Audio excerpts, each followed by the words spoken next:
కారుమూరి. పందికొక్కులు ఇసుకను బుక్కేయడం గురించి మీకు తెలుసా? కానీ అది ఆంధ్రప్రదేశ్లో జరిగింది. వేల టన్నుల ఇసుకను పందికొక్కులు మింగేశాయి. ఇది నమ్మలేకపోతున్నారు కదూ. పోనీ ఇది నమ్ముతారా? ఎప్పుడైనా పని మీద హైదరాబాద్ వస్తే ఓ 100 రూపాయల గది అద్దెకు తీసుకుని ఉండే ఒక ఆయన ఇప్పుడు అదే హైదరాబాద్ నడిబొడ్డున 2 విల్లాలకు 6 నివాస స్థలాలకు అధిపతి. అంతేకాదు, షాద్ నగర్లో 70 కోట్ల రూపాయలతో, శంషాబాద్ దగ్గర 80 కోట్ల రూపాయలతో 2 స్టీల్ ఫ్యాక్టరీలు పెట్టాడు. పటాన్చెరులో ఏకంగా 160 ఎకరాల భూమిని కొనుగోలు చేశాడు. అదృష్టం కలిసొచ్చిందేమో అనుకుంటున్నారా? ఇంకొక ఆయన గురించి చెబుతా వినండి. ఓ రైస్ మిల్లులో వర్కర్గా జీవితాన్ని ప్రారంభించిన ఒక ఆయన ఏకంగా ఆంధ్రప్రదేశ్లో రైస్ మిల్లింగ్ పరిశ్రమనే శాసించే స్థాయికి ఎదిగాడు. చెప్పాలంటే కేవలం 40 నెలల్లో 1400 కోట్ల రూపాయలు సంపాదించాడు. ఏమిటి మరీ ఓవర్గా చెబుతున్నారు, ఇవన్నీ జరిగేవేనా అనే కదా మీ సందేహం. నిజంగా నిజం. చివరకు పందికొక్కులు ఇసుక బొక్కిన మాట కూడా నిజం.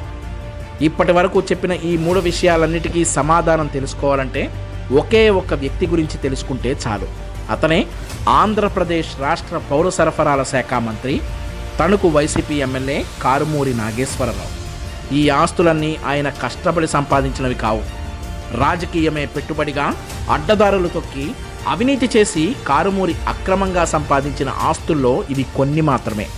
తణుకు నియోజకవర్గంలో మట్టి, ఇసుక నుండి టీడీఆర్ బాండ్ల కుంభకోణం వరకు అన్నీ కారుమూరి నాగేశ్వరరావు చేసే అక్రమ దందాలే. పౌర సరఫరాల శాఖ మంత్రిగా రైస్ మిల్లర్లను సిండికేట్గా మార్చి రైతులను అడ్డంగా దోచుకుంటున్నాడు. రేషన్ బియ్యాన్ని అక్రమంగా మిల్లులకు తరలించి అక్కడ పాలిష్ చేయించి ఇతర రాష్ట్రాలకు, విదేశాలకు పంపిస్తూ బట్టబయలైన 7,000 కోట్ల రూపాయల బియ్యం కుంభకోణంలో కారుమూరిదే కీలక పాత్ర. ఉభయ తెలుగు రాష్ట్రాల్లో ప్రకంపనలు పుట్టించిన టీడీఆర్ బాండ్ల కుంభకోణం వెనుకున్నది ఎవరో కాదు, కారుమూరి నాగేశ్వరరావే. మున్సిపల్ శాఖలో బదిలీకి వీలున్న హక్కు పత్రాలనే టీడీఆర్ బాండ్లు అంటాం. ఈ టీడీఆర్ బాండ్ల జారీలో ఒక్క తణుకు మున్సిపాలిటీలోనే 700 కోట్ల రూపాయల అక్రమాలు జరిగాయి.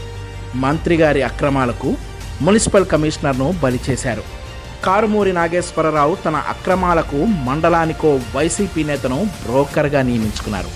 తణుకు నియోజకవర్గంలోని పెండ్యాల, కూసన్నమర్రు ప్రాంతంలోని ఇసుక రీచ్ల నుండి రోజుకు వేలాది లారీలను అక్రమంగా తరలిస్తూ 100 కోట్ల రూపాయలు సంపాదిస్తున్నారు కారుమూరి.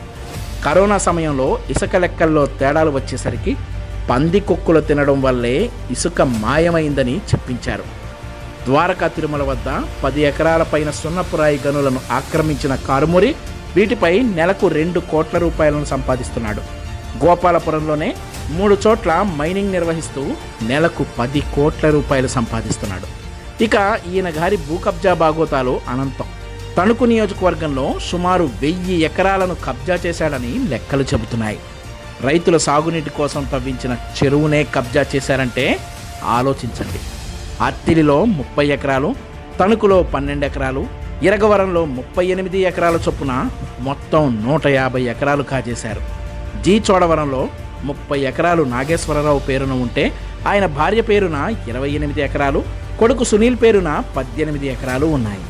నిజాం పార్కులో 10 ఎకరాలు, ప్రకాశం జిల్లా చీరాలలో 8 ఎకరాలు, రాజమండ్రి విమానాశ్రయం సమీపంలోని బురుగుపూడి వద్ద 12 ఎకరాలు, రాజమండ్రి బస్టాండ్ సమీపంలోని 2 కమర్షియల్ అపార్ట్మెంట్లు, ఇవన్నీ అధికారికంగానే కారుమూరి కుటుంబం పేరున ఉన్న ఆస్తులు.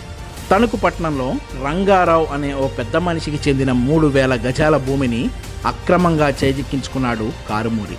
వైసీపీ అధికారంలోకి వచ్చిన ఈ 3.5 ఏళ్లలో ఇలాంటి కబ్జాలు 20కి పైగా చేశారు కారుమూరి.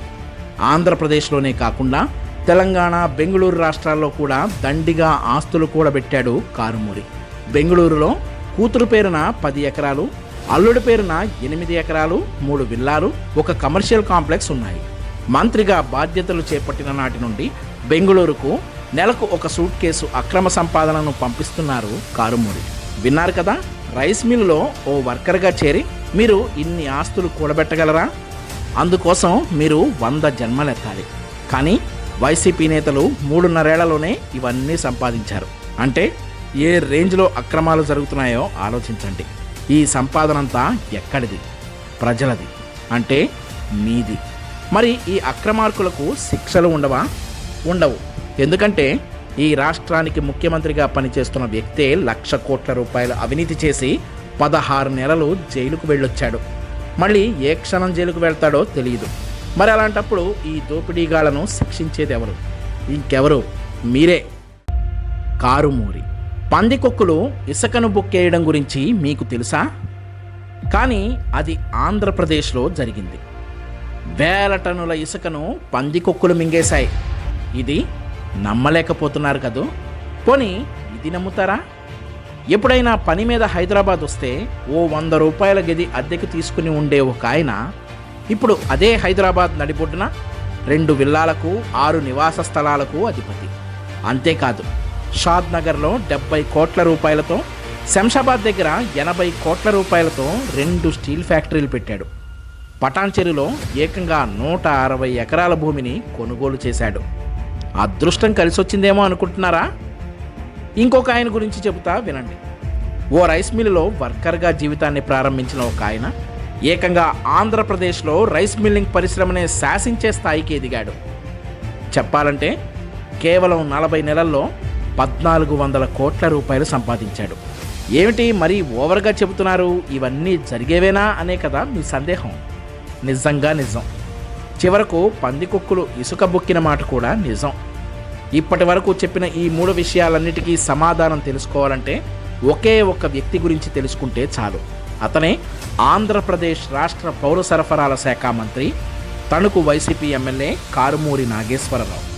ఈ ఆస్తులన్నీ ఆయన కష్టపడి సంపాదించినవి కావు. రాజకీయమే పెట్టుబడిగా అడ్డదారులు తొక్కి అవినీతి చేసి కారుమూరి అక్రమంగా సంపాదించిన ఆస్తుల్లో ఇవి కొన్ని మాత్రమే. తణుకు నియోజకవర్గంలో మట్టి, ఇసుక నుండి టీడీఆర్ బాండ్ల కుంభకోణం వరకు అన్నీ కారుమూరి నాగేశ్వరరావు చేసే అక్రమ దందాలే. పౌర సరఫరాల శాఖ మంత్రిగా రైస్ మిల్లర్లను సిండికేట్గా మార్చి రైతులను అడ్డంగా దోచుకుంటున్నాడు. రేషన్ బియ్యాన్ని అక్రమంగా మిల్లులకు తరలించి అక్కడ పాలిష్ చేయించి ఇతర రాష్ట్రాలకు, విదేశాలకు పంపిస్తూ బట్టబయలైన 7,000 కోట్ల రూపాయల బియ్యం కుంభకోణంలో కారుమూరిదే కీలక పాత్ర. ఉభయ తెలుగు రాష్ట్రాల్లో ప్రకంపనలు పుట్టించిన టీడీఆర్ బాండ్ల కుంభకోణం వెనుకున్నది ఎవరో కాదు, కారుమూరి నాగేశ్వరరావే. మున్సిపల్ శాఖలో బదిలీకి వీలున్న హక్కు పత్రాలనే టీడీఆర్ బాండ్లు అంటాం. ఈ టీడీఆర్ బాండ్ల జారీలో ఒక్క తణుకు మున్సిపాలిటీలోనే 700 కోట్ల రూపాయల అక్రమాలు జరిగాయి. మంత్రి గారి అక్రమాలకు మున్సిపల్ కమిషనర్ను బలి చేశారు. కారుమూరి నాగేశ్వరరావు తన అక్రమాలకు మండలానికో వైసీపీ నేతను బ్రోకర్గా నియమించుకున్నారు. తణుకు నియోజకవర్గంలోని పెండ్యాల, కూసన్నమర్రు ప్రాంతంలోని ఇసుక రీచ్ల నుండి రోజుకు వేలాది లారీలను అక్రమంగా తరలిస్తూ 100 కోట్ల రూపాయలు సంపాదిస్తున్నారు కారుమూరి. కరోనా సమయంలో ఇసుక లెక్కల్లో తేడాలు వచ్చేసరికి పందికొక్కులు తినడం వల్లే ఇసుక మాయమైందని చెప్పించారు. ద్వారకా తిరుమల వద్ద 10 ఎకరాల పైన సున్నపురాయి గనులను ఆక్రమించిన కారుమూరి వీటిపై నెలకు 2 కోట్ల రూపాయలను సంపాదిస్తున్నాడు. గోపాలపురంలోనే 3 చోట్ల మైనింగ్ నిర్వహిస్తూ నెలకు 10 కోట్ల రూపాయలు సంపాదిస్తున్నాడు. ఇక ఈయన గారి భూ కబ్జా బాగోతాలు అనంతం. తణుకు నియోజకవర్గంలో సుమారు 1000 ఎకరాలను కబ్జా చేశాడని లెక్కలు చెబుతున్నాయి. రైతుల సాగునీటి కోసం తవ్వించిన చెరువునే కబ్జా చేశారంటే ఆలోచించండి. అత్తిలిలో 30 ఎకరాలు, తణుకులో 12 ఎకరాలు, ఇరగవరంలో 38 ఎకరాల చొప్పున మొత్తం 150 ఎకరాలు కాజేశారు. జీ చోడవరంలో 30 ఎకరాలు నాగేశ్వరరావు పేరున ఉంటే ఆయన భార్య పేరున 28 ఎకరాలు, కొడుకు సునీల్ పేరున 18 ఎకరాలు ఉన్నాయి. నిజాం పార్కులో 10 ఎకరాలు, ప్రకాశం జిల్లా చీరాలలో 8 ఎకరాలు, రాజమండ్రి విమానాశ్రయం సమీపంలోని బురుగుపూడి వద్ద 12 ఎకరాలు, రాజమండ్రి బస్టాండ్ సమీపంలోని 2 కమర్షియల్ అపార్ట్మెంట్లు, ఇవన్నీ అధికారికంగానే కారుమూరి కుటుంబం పేరున ఉన్న ఆస్తులు. తణుకు పట్టణంలో రంగారావు అనే ఓ పెద్ద మనిషికి చెందిన 3,000 గజాల భూమిని అక్రమంగా చేజిక్కించుకున్నాడు కారుమూరి. వైసీపీ అధికారంలోకి వచ్చిన ఈ 3.5 ఏళ్లలో ఇలాంటి కబ్జాలు 20కి పైగా చేశారు కారుమూరి. ఆంధ్రప్రదేశ్లోనే కాకుండా తెలంగాణ, బెంగళూరు రాష్ట్రాల్లో కూడా దండిగా ఆస్తులు కూడబెట్టాడు కారుమూరి. బెంగళూరులో కూతురు పేరున 10 ఎకరాలు, అల్లుడి పేరున 8 ఎకరాలు, 3 విల్లాలు, ఒక కమర్షియల్ కాంప్లెక్స్ ఉన్నాయి. మంత్రిగా బాధ్యతలు చేపట్టిన నాటి నుండి బెంగుళూరుకు నెలకు ఒక సూట్ కేసు అక్రమ సంపాదనను పంపిస్తున్నారు కారుమూరి. విన్నారు కదా, రైస్ మిల్లులో ఓ వర్కర్గా చేరి మీరు ఇన్ని ఆస్తులు కూడబెట్టగలరా? అందుకోసం మీరు 100 జన్మలెత్తాలి. కానీ వైసీపీ నేతలు 3.5 ఏళ్లలోనే ఇవన్నీ సంపాదించారు. అంటే ఏ రేంజ్లో అక్రమాలు జరుగుతున్నాయో ఆలోచించండి. ఈ సంపాదనంతా ఎక్కడిది?